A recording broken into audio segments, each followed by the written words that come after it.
明天你就先回去吧，我等他情况稳定一点，我再走。这些你都不需要考虑，你现在需要的是休息，你太累了。我真怕我一休息，就再也不想往前冲了。我陪着你啊。你不用陪着我。之前是我太天真了，以为自己能解决所有的问题，没想到我成长的速度根本赶不上妈妈变老的速度。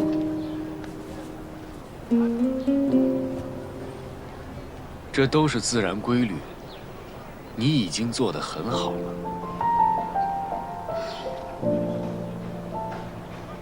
那天你告诉我通过了转正考试，我心里面并不是很开心，我反而一下变得空落落的。我一直以来奋斗的目标没有了，我的任务完成了。之前你说我是为了考试而考试，我不服，但是现在我服了。我没有理想，我只想留在原地。你都还没有真正的开始工作，你怎么知道你没有理想？跟我回去，我带着你往前走。回去我就申请推迟外派。就是这样，我才更难过。我之前就是自视甚高，我把你定为我的目标。我也想当一个外交官，申请外派，像你一样努力，好多累积经验。这个目标很适合你。你是有翻译天赋的，你不能浪费你的才华。你真的觉得我有才华吗？可是我现在这种情况，就算有一天真的申请外派了，我能放心的去吗？我只要2天不开手机，我就不知道我妈妈会发生什么样的事情。我之前一直觉得，只要我努力，我就能把所有的事情都做好，我都能解决。现在想起来，我真是大错特错。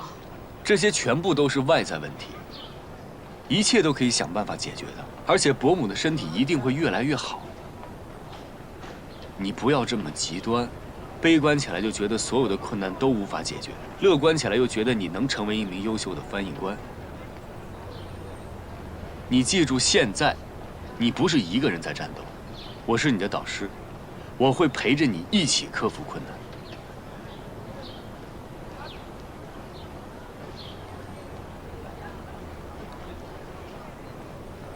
不是只有外在的困难，我还有内在的困难。什么内在困难？我进不了同船间。你进不了同船间？你开什么玩笑？我没跟你开玩笑。你记得上次我问过你，我说我有一个朋友进不了同船间，一进去就会恶心，就会头晕。我说的那个人其实就是我自己。所以说你早就发现你有这个问题。我大一第一次进黑匣子，我就发现了。你大一就发现了，然后你一直没有想办法去解决它。我解决不了，我有什么办法？你解决不了，你改行啊！你为什么还要做这行呢？为什么还要做翻译呢？因为我之前一直抱着侥幸的心态啊。高翻院上一届不是分同船和交船的吗？我哪知道你会跟院里提议我去做同船的呢？哦，还怪我了。这是最基本的常识。就算上一届的人以交船为主，但是简单的同船都可以应付，没有人进不了同船间。我就进不了啊。所以我之前就说我可能不能继续待在高翻院了。所以你就决定放弃了。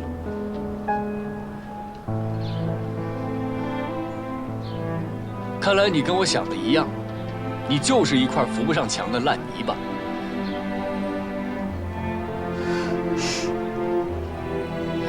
我有什么办法呀？你以为我想这样吗？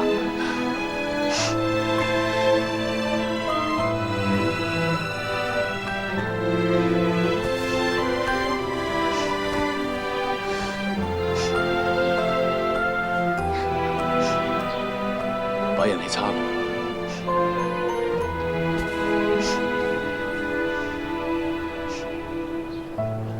你哭起来很难看。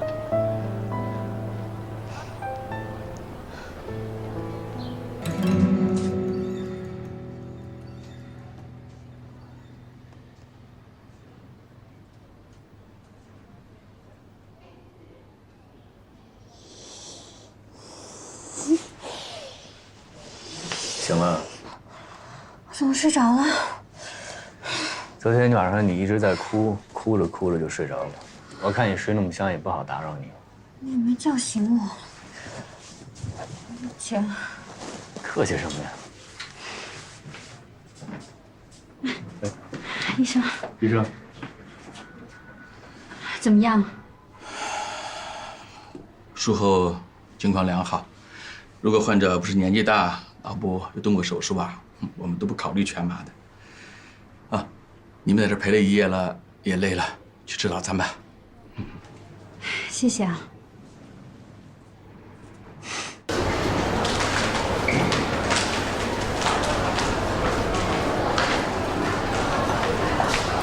美女好，2个豆浆，2个煎饼果子。你要辣椒吗？不要，一个辣，一个不辣。我早就做。哎，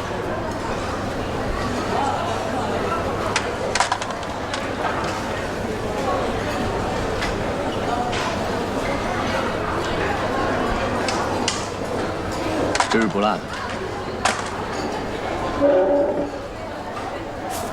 主任。那天我跟你说的我进不了同传的事儿，我想过了，是我错了，我辜负了你的期望，所以我说我不能待在高方院了。先别说话，先吃早餐。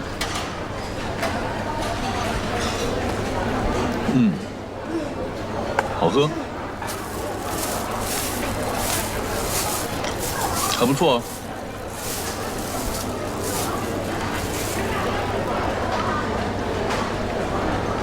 你一点都不觉得我吃这些东西很奇怪吗？你以前不是不吃这些的吗？所以说，人是会改变的，没有什么是一成不变的，更不要害怕改变，更不要框定自己不能改变。可是你怎么就能断定自己进不了同传香呢？我试了好多次了，我真的进不了。那你有没有找过医生去咨询呢？你会不会是得了那种叫什么的病？就是当你进入电梯或者一些私密空间的时候，你说的是幽闭恐惧症？对。我问过医生了，医生说我不是，而且我进到电梯里或者那种密闭空间的时候，我一点也没有恐惧的感觉，就是进不了同传香。不要给自己这种心理暗示。咱们学语言的人容易感性，容易受到心理暗示的影响。你永远不要过早的给自己下判断，永远不要觉得自己不行。我其他方面都很自信，就是这方面我就是克服不了。我觉得同传是我的死穴。没那么多死穴，只要你努力去克服，一定可以解决这个问题。我这么好一个榜样在你面前，你怎么就不知道学习和借鉴呢？我给你分析一下我的人生哲学。当我在一帆风顺的时候，所有人都在说我好的时候，我会告诉自己，你没有他们说的那么好。当所有人在说我不好的时候，我也会告诉自己，你没有他们说的那么不好。咱们人是一个个体的动物，自我非常的重要。很多问题别人真正帮不了你，只能自己帮自己。所有的问题都是自己和自己的问题，所以你自己必须给自己信心，必须给自己打气。你只有这样，幸运才会降临到你身上。我不指望幸运能降临到我头上，我就能过了同传这关就行了。必须要过，我帮你。真的？你帮我？当然了，我现在是你的导师，帮你不是理所当然的。你怎么突然变得有人性了？你还真当我是魔王啊？还人性？你整个人都变得祥和了，特别和颜悦色。你以前哪是这样啊？咱们俩都经历过生死了。在瑞士的时候，你死死拽着我，还鬼哭狼嚎的，我被你感动了。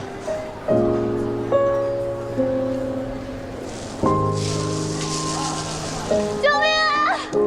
快来人啊！救命啊！你醒醒，你醒醒！我喜欢你，我想跟你斗嘴。我已经习惯你每天跟我在一起了，主任。你当时不是昏迷了吗？对啊，真昏迷了吧？真的昏迷了。你没听见我说什么吧？你说什么了？你说什么我没听见。我说好多骂你的话。哦，那我没听见。那有没有别的呀？比如说你夸我啊，或者其他什么？没有啊。我说骂你的话。不应该呀！你那么大声的鬼哭狼嚎，不可能一直在骂我吧？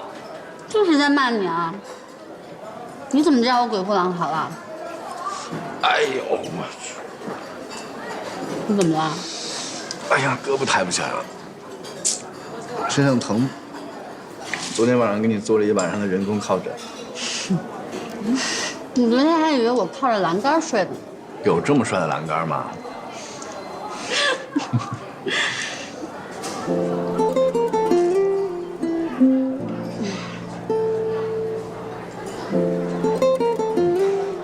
吃饱了吗？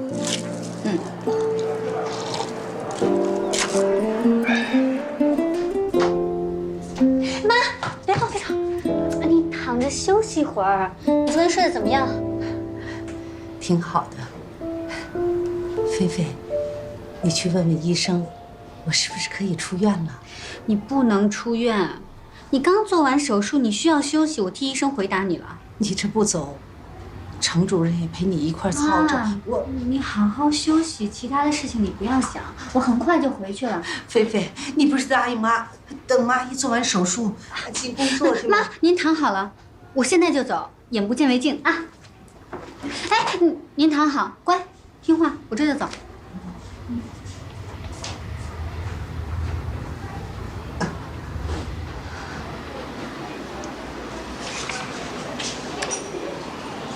不是让您休息吗？菲菲，你是不是有什么心事儿啊？没有。妈跟你说啊，今天下午你姑姑就过来了，你呢就安心的和程主任一块回去上班。佳阳，这么多年以后再次来到瓦莱雪山，我才意识到我关于过去的记忆全是跟你有关的。你说的对，在爱的路上最大的过错就是错过。我之前一直对你哥有无望的爱，却错过了你对我的真心。佳阳，我并不快乐，我在想念在瑞士的曾经，我开始憧憬是不是还有未来。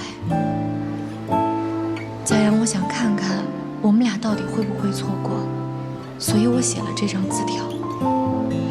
如果你那时说的愿意带我走还有效，我在6天后会坐以前回国经常一起乘的飞机回来。我在机场等1个小时。菲菲，妈跟你说话呢，你听见了吗？菲菲，妈，今天几号23号啊。怎么了？我去看看医生怎么还没来。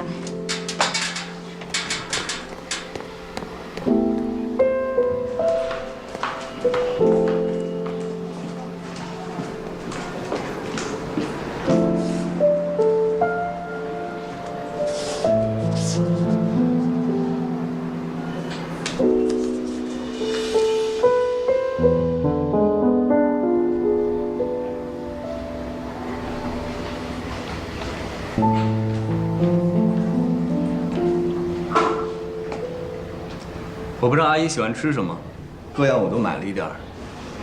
你就别管我们家的事儿了，有人该埋怨了。谁啊？我妈。你下午就回去吧。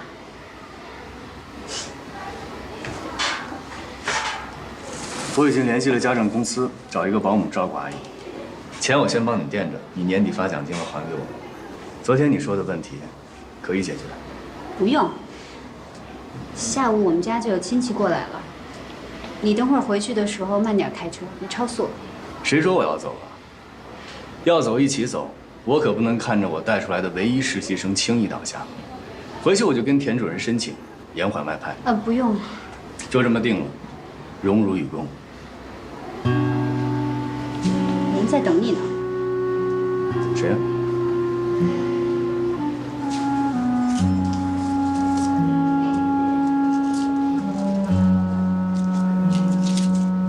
那书是文小华给你的吧？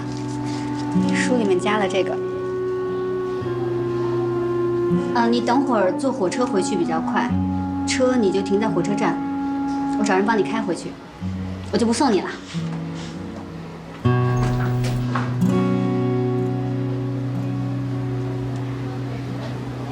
恢复的不错，注意休养。菲菲，送大夫去。哎。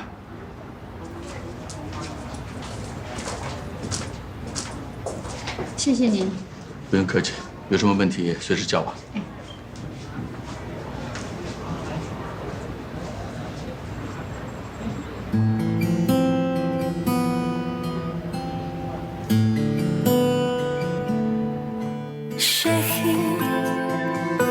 有没有话对我说？你一个眼神，我便无法挣脱。谁送这一颗情？我可能永远菲菲，程主任呢？回去了。你怎么没跟他一块儿回去啊？值不值得？我只要简单的快乐，不管是对错的选择，只要爱了就不会割舍。梦谁抱着我？你不会是有强迫症吧？你们家怎么连个备用灯泡都没有？我妈节约呀，晚上基本上都不开灯。你不会是怕黑吧？当然不是，我只是习惯家里的灯都是亮的。爱情就失去所有的意义。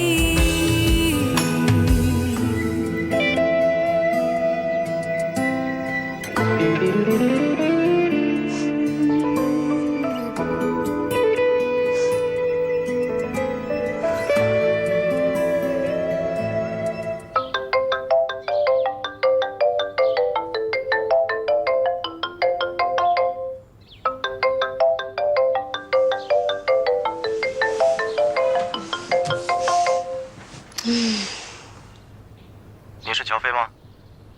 嗯。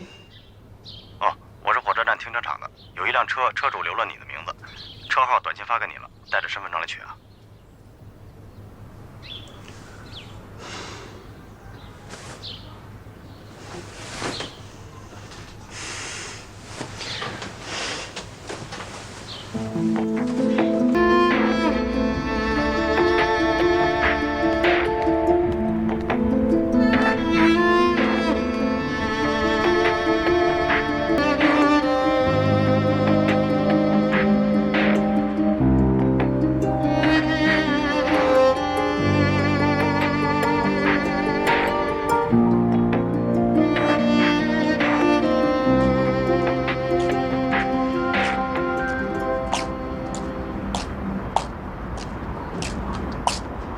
还真是甩手掌柜当惯了，随便就把钥匙给别人。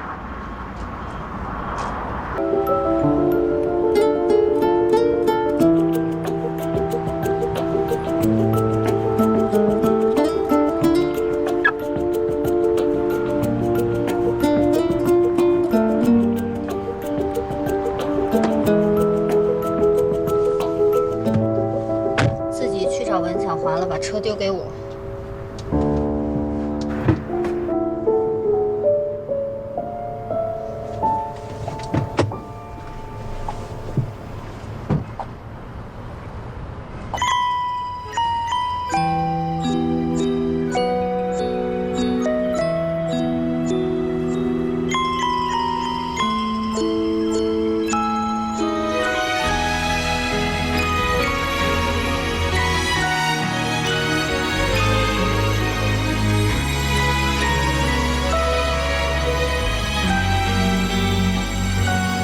是走了吗？爱像奔跑的蜗牛，晃悠悠，背囊里预备的温柔，惊喜我的界限。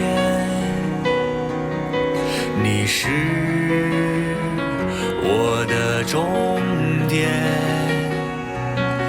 未来多少冒险不后退，永远不算远。爱情的旅途要攀登多久？一步步追着你走。你怎么回来了？我没走。我和你说过，我不会把你再丢在半路。那文老师那边怎么办？机场就是相逢和离别的地方，该离别的时候就要离别。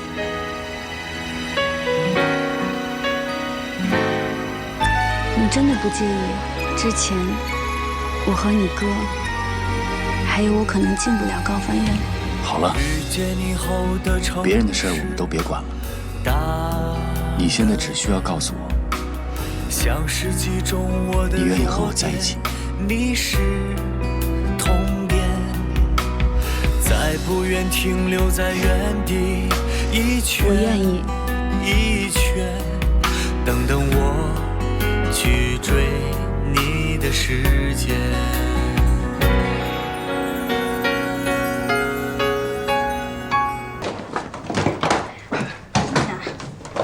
妈，江阳，把这拿上，快拿上！您别拿这么多东西了。这不光是给你的，还有那么多同事呢。到了新单位，可得跟同事好好相处啊，不许欺负家阳。谁欺负谁呀？伯母放心吧，我会好好照顾他的。哎，我这块儿啊，你们就都放心吧。我这儿啊有他姑姑和他姨呢。好嘞，那我们走了，妈。哎，路上慢点开啊，到了一定给我来个电话。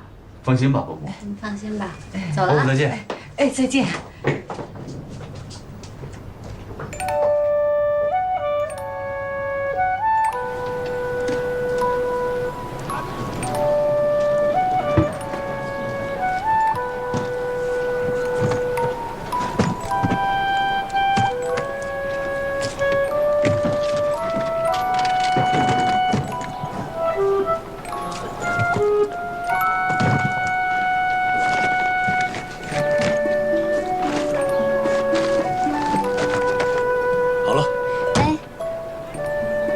我想和你商量个事儿。怎么了？回高翻院以后，能先不公开咱俩的关系吗？我不想其他人说我是因为你才进的高翻院。没这个必要吧？我也有我的小小自尊心。那我也有个要求。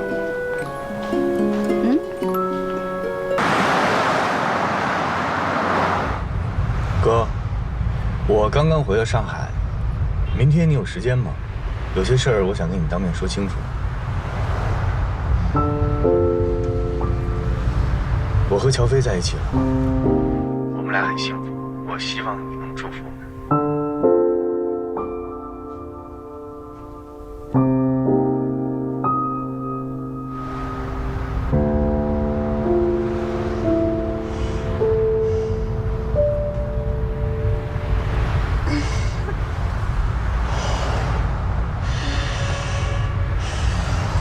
你睡着了我，还打呼，还说梦话，我还帮你擦了口水。真的假的？真的假的？没有吧？看着我干嘛？看你傻。你才傻呢！你就偷着乐吧。我为什么要偷着乐？因为我爱你啊。你爱我，我为什么要偷着乐啊？这样你就不用大喊大叫了呀。什么大喊大叫？我都习惯了和你斗嘴。你不要死，你不能死，沈佳蓉！你别再说了，你醒着，你偷听我说话，你。我当时要是揭穿你了，你的脸还不红成大苹果啊？为什么是大苹果？脸大呀。你的脸才大呢。我的脸，巴掌脸。讨厌，坏蛋！那你这2天就好好陪陪坏蛋。干什么？我让高端燕请了3天假，你在入职之前也有3天假，咱们俩好好谈谈恋爱。好，顺便帮你克服同船障碍。哎呦，哎呦什么哎呦？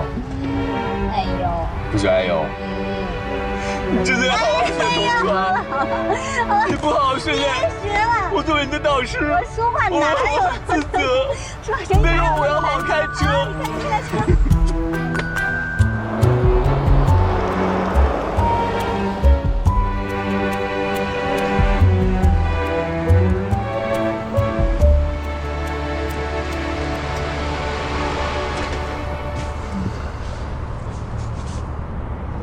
怎么了？跟我谈恋爱还不激动啊？我可是男神级别的。笑什么？不要脸！行，你骂我是吧？因为我必须帮你过了同船这一关。哎呦，哪那么容易啊？放心，我是谁呀？我是你男朋友。哎呦，下车。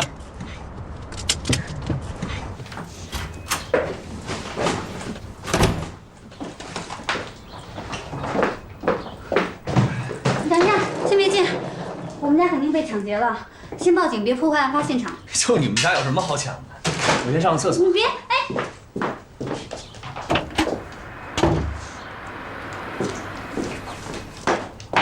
师傅，你等我一下啊。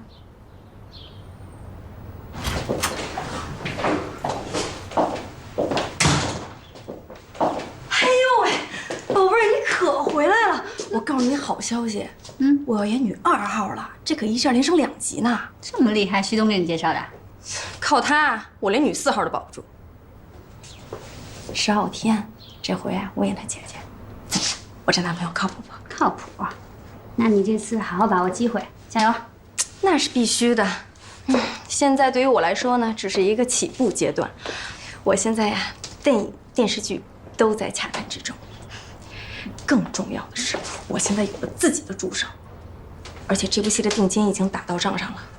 我已经让旭东呢去帮我看了更靠市中心一点的房子。这儿吧，好是好，就是离小区太近了。你要搬家了？你舍得吗？不舍得怎么办啊？你看看这周边的环境，再加上隔壁那3番2头过来敲门来，谁受得了啊？这不是他怎么在这儿啊？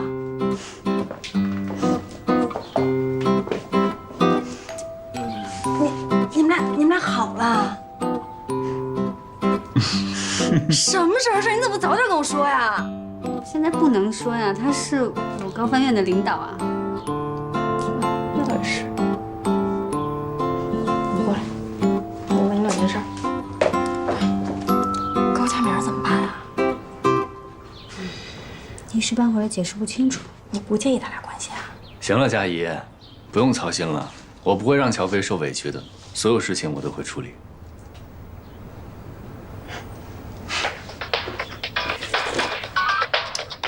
哎呦，你看那边又催我了，我得收拾收拾东西，赶紧走了啊！赶紧过去吧。程家阳，我可警告你，你要是敢对不起我们家飞飞，我就让你吃不了兜着走。就凡是那电视剧里，只要一提到渣男贱男，我就叫你名字，记看办。行了，我走了，这房间留给你们俩造吧。别瞎说，我说真的呢。拜拜。拜。他说的对，咱俩是该干点什么了。干什么呀？咱们俩把谈恋爱该干的事儿都干一遍。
开心啊！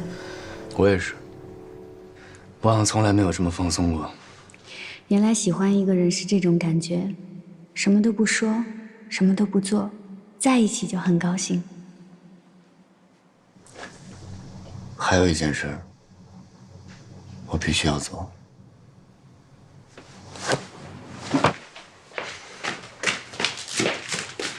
不行，跟我说。你别那么快啊！哎28、29、30。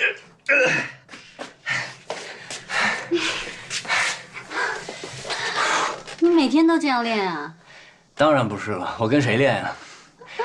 以后每天陪我锻炼，怎么样？你练这个干什么呢？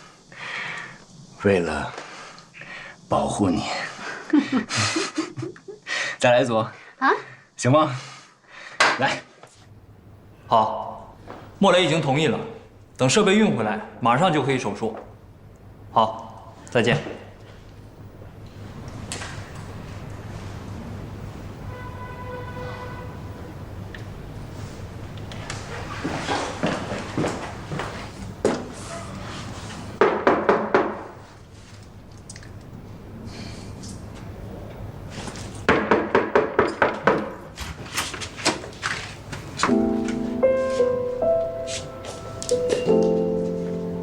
哥，看来我来的不是时候。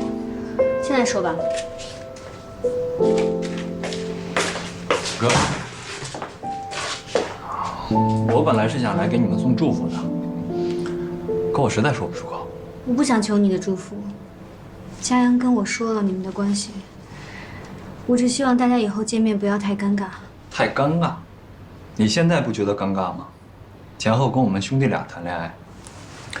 哥，我和乔飞是在你们结束以后，我觉得没什么见不得人的。你在这儿跟实习生卿卿我我，程主任和万能的张总知道吗？如果乔飞愿意，我会带他去见爸妈，到时候希望你也在。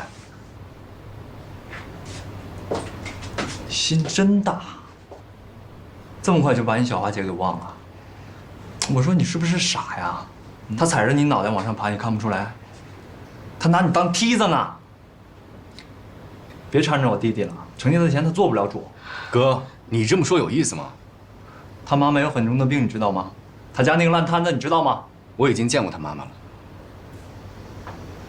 真牛！你是不是特别想成为当年的我，为他付出一切，然后被他无情的抛掉，最后轻松来一句“对不起，没爱过”？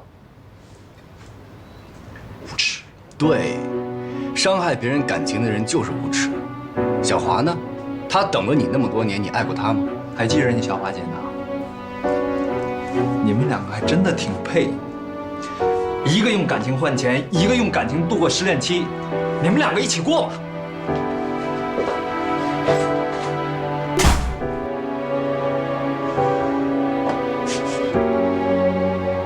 别理他，他自己慢慢会想明白。我就是怕所有人都会像他那样看我。不管我怎么努力，别人都会说我是因为你。我特别理解你的感受，就像我永远摘不掉我爸的帽子一样。我不会让你活在我的影子里，我会让你发出自己的光。这2天休息好了吗？明天开始，克服你的同传障碍。明天。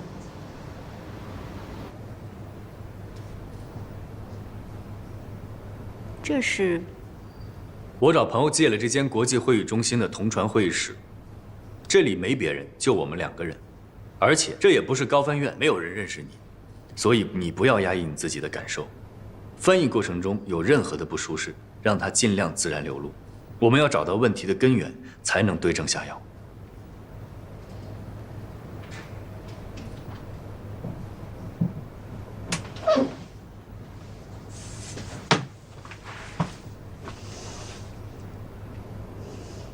不要紧张，这又不是正式翻译，出错也没关系。坐下吧。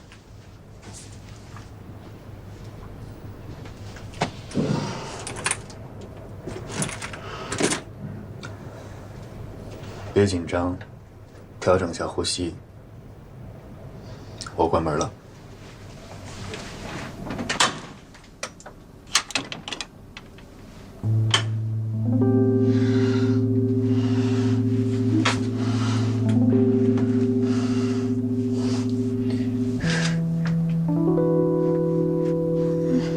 怎么了？我不行了，我已经开始心慌了，我还是出去吧。坐下，坐下，坐下，坐下，坐下。你今天必须迈出这一步。把耳机戴上，简单操作，我来发指令。先不要管准确率，把你听到的说出来。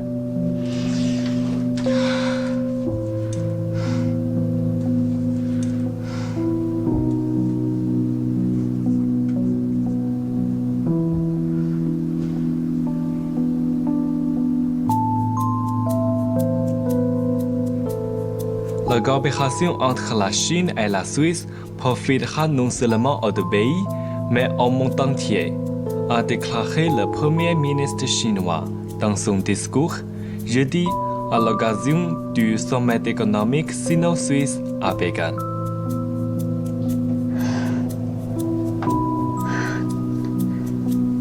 中国和瑞士之间，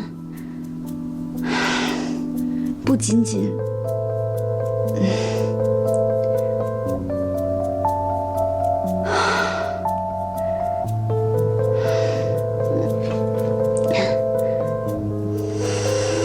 你可以的，别想别的，把你刚才听到的说出来。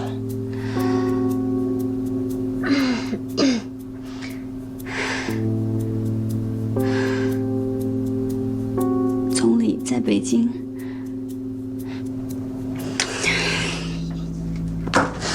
小飞，真的不行。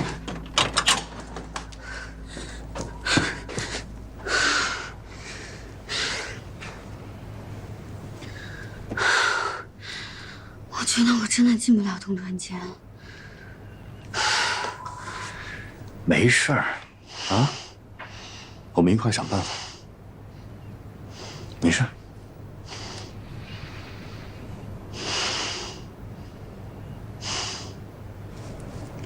喝点汽水，定定神。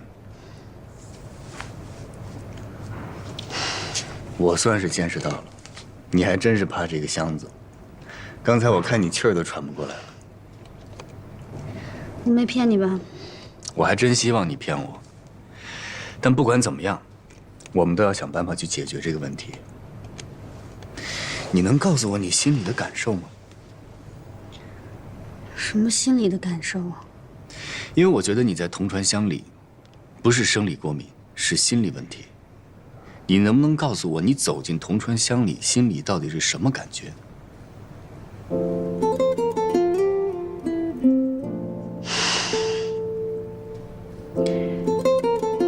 我就是觉得很紧张，很害怕，越想越害怕，甚至还有缺氧的感觉。缺氧的感觉？不应该啊。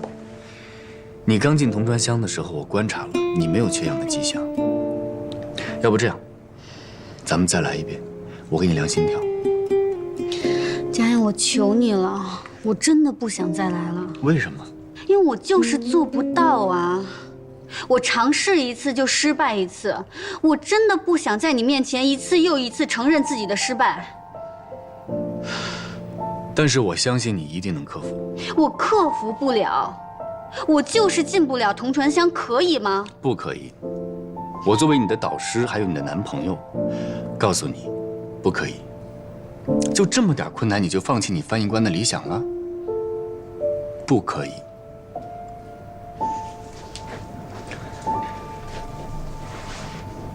别怕，再来一次。你就当你这辈子再也不坐同船了，只是进来玩一下。不坐同船了？就这么想，你只是来参观黑匣子的。咱们慢慢走，每一步都慢慢走。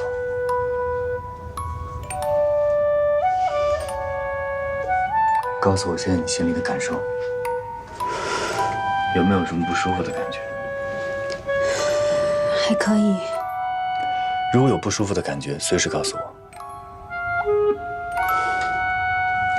先坐下。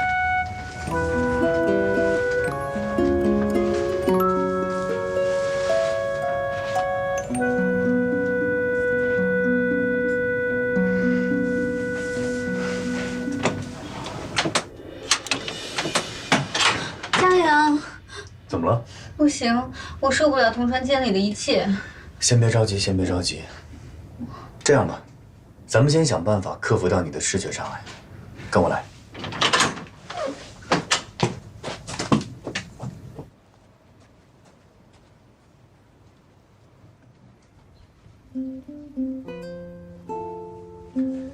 小心脚底下。带我来哪儿啊，佳阳？我带你来训练室训练同船。这是椅子，好，坐好。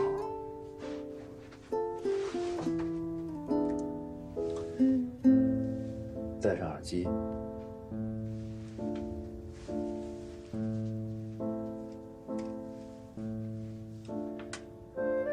我现在放资料。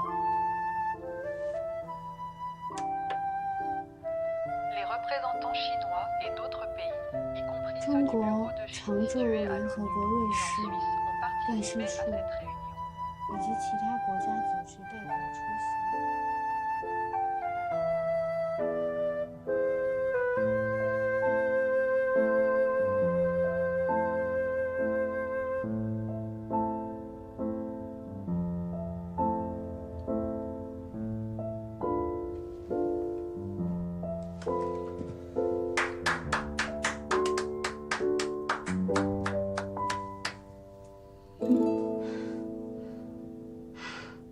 5分钟的同船量完成的非常出色。我在同船间，我完成了翻译工作。我早就说你没问题。你的心理障碍不是同船，是这个同船间。那我以后同船能不能都戴着眼罩啊？当然不行。真正同船的时候，你得随时看着搭档的嘴型，随时要做好准备顶上，还要看紧急资料。就算你戴着眼罩，谁扶你进同船箱啊？你这不是给搭档制造负担吗？所以我说我还是不行啊。谁说你不行了？咱们已经取得了初步的进步。我们现在能确定的是，同船箱里的视觉呈现是你心里的障碍。那么接下来，我们要找到是哪一部分。其实同船箱没什么特别的，就是铝合金板搭成的。你是不喜欢它的窗户，还是不喜欢它的门？没有啊，不是啊。那是，我们来想啊，你从外面进到同船间，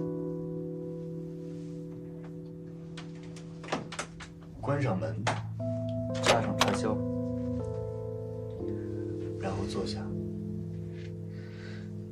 佳阳，我坐在这儿，看着前面一排一排的座椅，我就觉得特别紧张。座椅？你是觉得你在大会场翻译会紧张？你不应该怯场的呀。不是，是，就算我现在坐在这儿，座椅上没有人，我看到都会觉得很难受。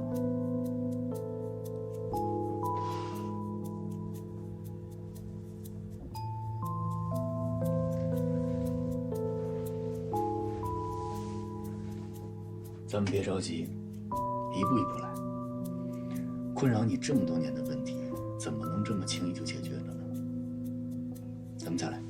不仅仅使2个国家受益，而且惠及全世界。中国总理在中瑞经济峰会的演讲中如此宣布。该会议本周4在北京进行。OK，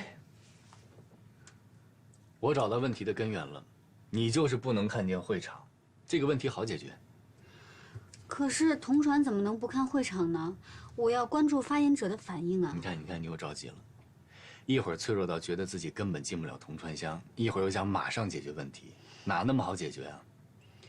哎呦，那到底什么时候能解决问题呀？切勿急躁，我是你的导师，我都不着急，你着急什么呀？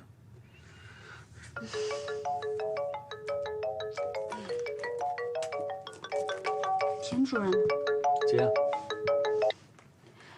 喂，田主任。派出所。哦，这件事情我可以解释的。那明天院里见吧。田主任再见。是上次咱们俩误会的事儿吧？你知道啦？我当然知道了，有人给高范院写了举报信。那你之前怎么不告诉我？我当然要先把主要矛盾解决了呀。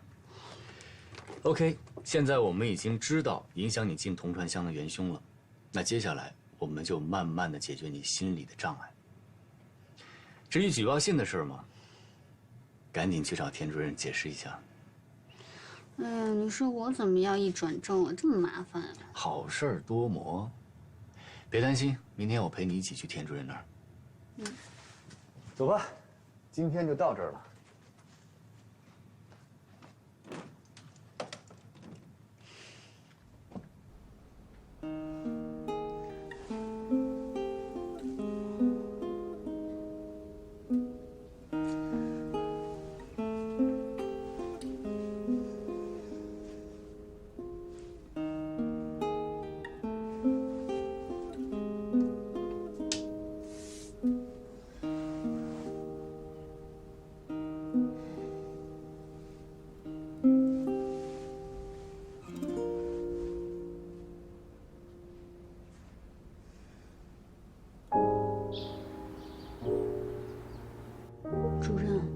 我真的从来没有做过任何坏事，来上海这么久，就因为这次误会进了派出所。后来警察也调查清楚这是误会，就放我出来了。主任，我也是当事人，我可以作证，乔飞说的都是真的。写匿名信的这个人就是在嫉妒他，无中生有，就是想污蔑他。如果是这样，放心，高番院会查清楚的。真的是误会。如果院里不信的话，可以去公安局调查，就知道我没什么可隐瞒的。真的吗？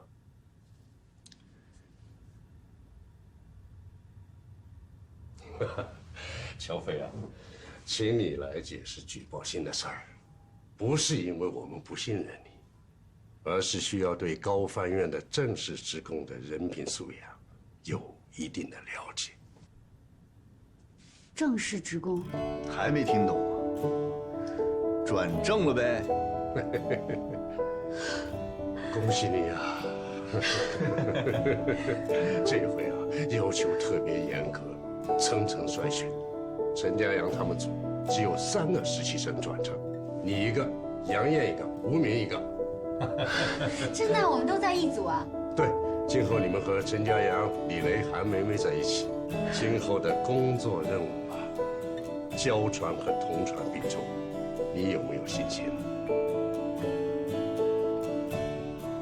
有信心。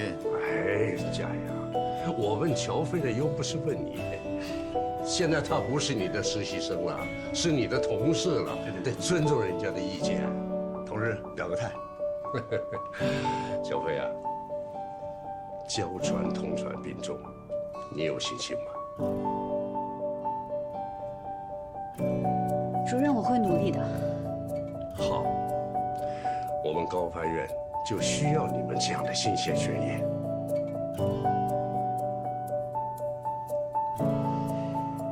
恭喜啊！恭喜3位新同事加入我们的团队啊！过5关斩6将不容易啊！实习期间呢，你们跟他混得很熟了，我就不一一介绍了啊。说件事儿啊，关于有人举报乔飞认为他不应该通过审核的事儿，院领导对举报内容进行了核实，结论是不属实。具体情况我们的网站上都有通报的。下面请陈主任给你们交代一下啊。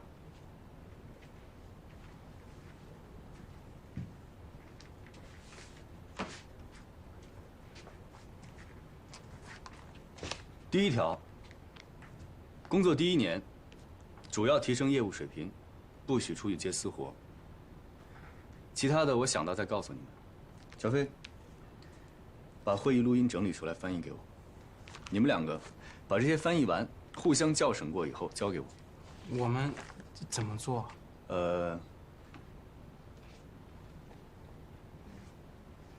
吴明，你坐那儿。杨艳，你坐他对面。小飞。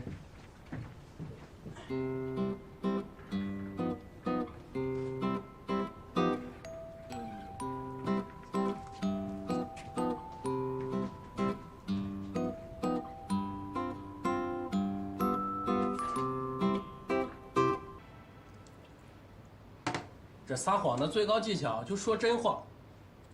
什么意思啊？我什么意思？你不就这么干的吗？好着是找过我们也确实犹豫过，但你跟领导这么一说，就变成好多人集体跳槽，就你最忠心。行了，别说了，都是同事。我跟你说，你们要跟郝哲走这件事情，我根本不知道。他跟我说了，他要自己去跟领导说，我也答应了会帮他保密。谁也不傻，大面上过得去得了。像董小机灵，搞职场办公室斗争，玩宫斗。我真的觉得你是那种破小说看得太多了。你要是讨厌我的话，你真的不用这样明里一套暗里一套。大家共事可以，有意见你直说。行了行了，都别说了，咱们3个不都转正了吗？还计较这些个干嘛？多少人当着他炮灰啊！第1名。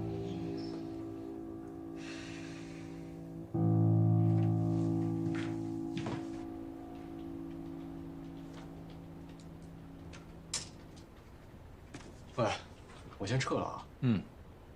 我把这档弄完，我也撤了。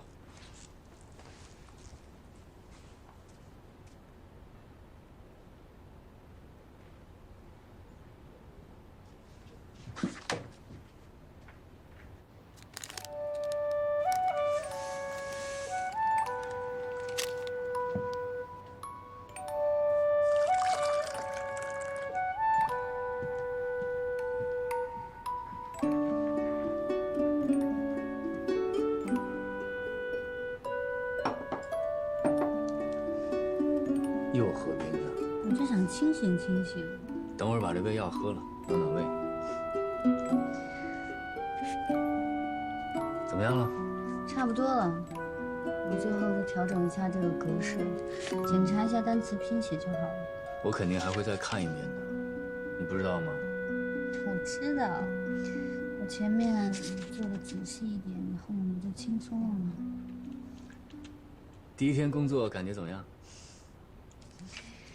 感觉就是我梦寐以求的办公室，我终于坐进来了。你不怪我吗？又不帮你说话，还把最无聊的工作分配给你，大家都孤立你，我还假装什么都没看见。有吗？大家是不是都孤立你了？不是，你别打岔，你是故意的。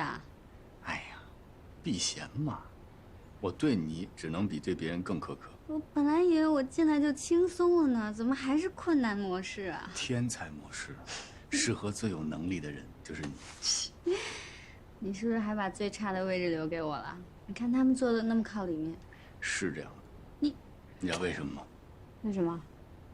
我从我坐的地方，可以随时看到你。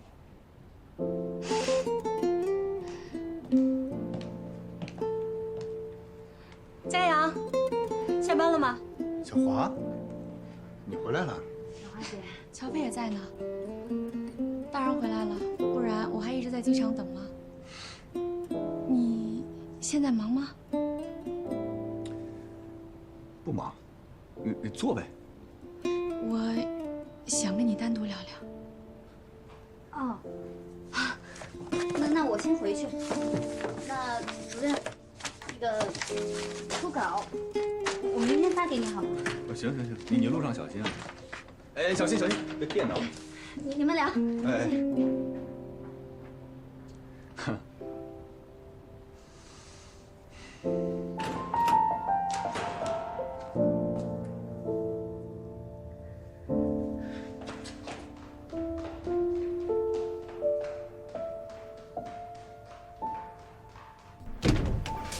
那天我等了你一会儿就先走了，后来你去了吗？怎么不接电话呢？佳阳，我认真想了想，是我太注重形式，太想要一个华丽的开始。可是万一书没寄到呢？万一里面的纸条丢了呢？万一你看到的时候就已经晚了呢？或万一你出差了呢？那我们岂不是又要错过了？小华，其实那天我没去接你，我是希望你幸福。既然你已经跟周南结婚了，我觉得婚姻不是儿戏，你们应该好好去磨合。所以那天我才给文叔叔打电话，让他去接你。后来他去接你了吗？那天我回家以后才知道我爸去接了我。我这人就是没什么耐性，说要等你1个小时，结果等了10几分钟就走了。走。那就好，我还怕你一直等着呢。佳阳，我记得你跟我说过，爱一个人不能错过。对啊，所以我遇到了我不能错过的人，他也不想错过我。我好像错过了很多事。哎，你和周南……他叫什么？乔飞。乔飞？就刚刚离开那个乔飞？先别跟别人说啊，我们还是保密阶段的。你们不会是玩什么地下情吧？不是，乔飞费了很大的劲儿才转正的。我如果现在让高翻院的人知道她是我女朋友，我觉得对她不公平。我不想让她一直活在我的影子里。佳阳对女朋友可真体贴。爱情的确是一个美妙的东西，能让人变得温柔。好了，我没什么事儿了，我来就是见你一面，告诉你我回来了。那我赶紧去找乔飞吧。那咱们改天见。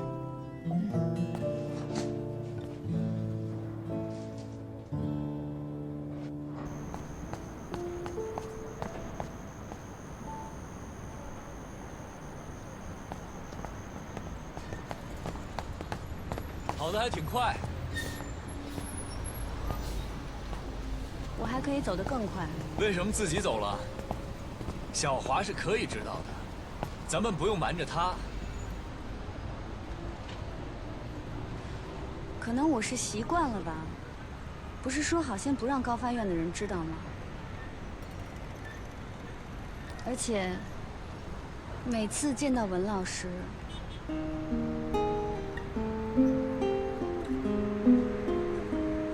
我就觉得像他这么优秀的人才配得上你。我什么都做不好，我连同船都进不了。你怎么变得这么不自信了？这不是我认识的你吧？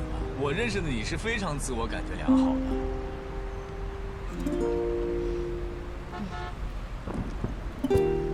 其实我每次见到文老师，都会有一点小自卑。我就觉得他这么优秀，你又喜欢他这么久。哎，我这么患得患失，我都讨厌我自己。我的傻丫头啊，你胡思乱想什么呢？那我现在告诉你，在我这儿，你只需要顾及好你自己的情绪，有任何的委屈只管告诉我就行。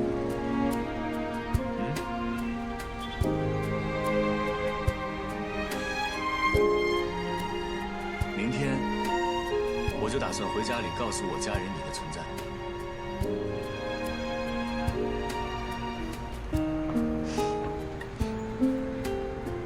佳阳，我爱你。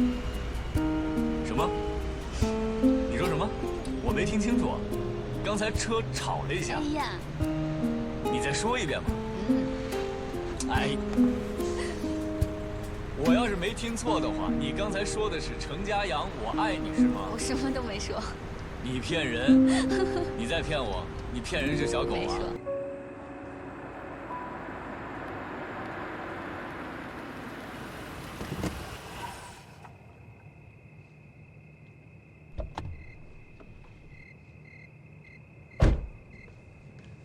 怎么不进去啊？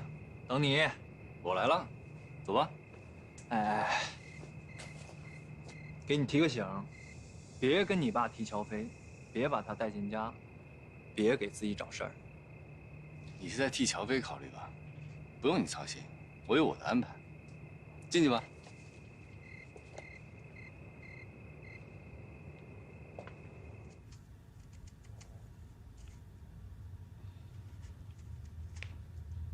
你手术的事我知道了，很好，谢谢。再接再厉，你要争气，一定。今天真是太阳打西边出来了啊！这3句话以上居然没吵起来，还其乐融融的。今天挑事的任务不在我头上。佳明，说什么呢？哎，我说你什么时候搬回来住啊？你那手怎么样了？我有事情要宣布。等等，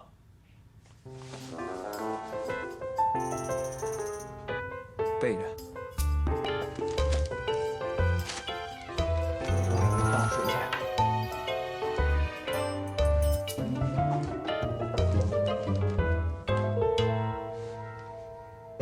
爸，妈，我谈恋爱了。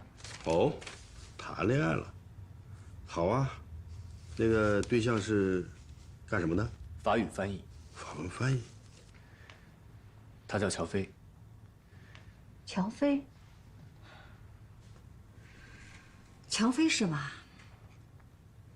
这个女孩品行有问题，我坚决不同意。她的品行怎么有问题？下要去，下要去啊！哎，这怎么了？就不同意了？那女孩子可能很好啊。好什么呀？她之前是佳明的女朋友，现在成了佳阳的女朋友，你听懂没有？你明白没？嗯。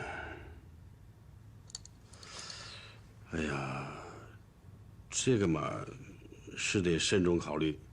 女孩子的作风问题啊，是关键。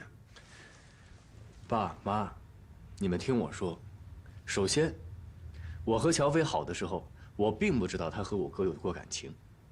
其次，他和我哥已经是很多年前的事了，他们分开都已经有8年了，所以我根本不认为这是问题。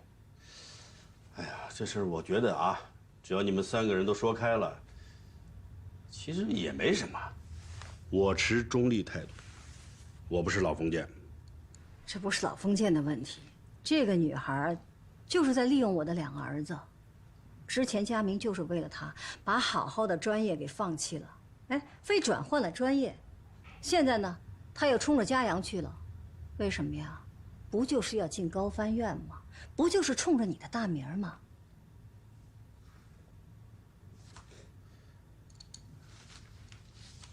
这个女孩子是哪儿的？高翻院，是佳阳的实习生，刚转正。对。胡闹！你怎么能跟自己的实习生搞在一起了？我怎么就不能跟我自己的实习生谈恋爱呢？我正因为是程思远的儿子，我在工作上不能出错。难道因为我是陈思远的儿子，所有跟我谈恋爱的人，我都要问问他是不是因为是我爸吗？你可以不问，可以呀，你可以向他学习，你可以不认我。小小气，你好好跟他说，别急，你一急，他就光跟你生气了，什么都听不进去。佳阳啊，不是不让你恋爱，你恋爱我高兴还来不及呢，但是你找谁，也不能找实习生。你干到现在这个位置，还有很大的上升空间。你这么年轻，不能落到这个利用职务之便，搞男女关系的名上。再说了，你们这个位置啊，存在着利益关系。你可以保证不向他输送利益，可别人会这么想吗？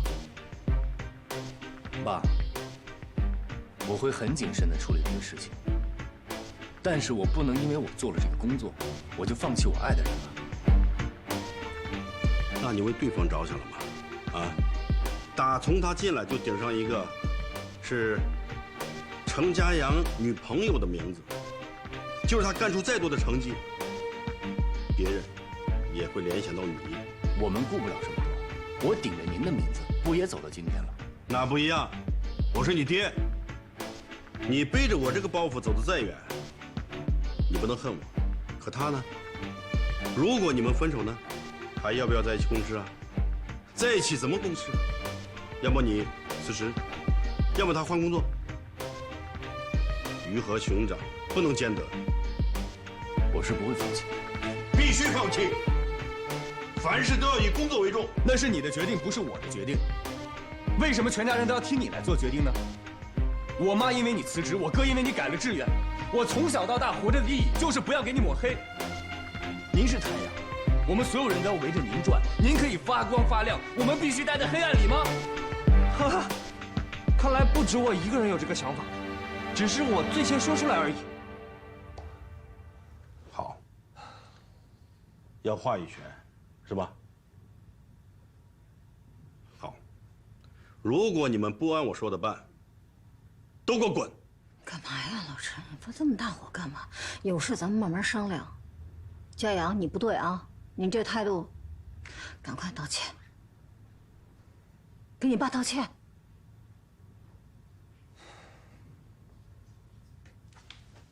佳阳，你不要叫他。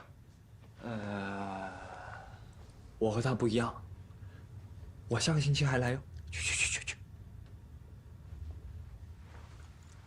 我告诉你啊，从今往后，你不要再管他。能不管吗？自己的孩子，别生这么大的气，慢慢做思想工作。我必须给他给做回来了。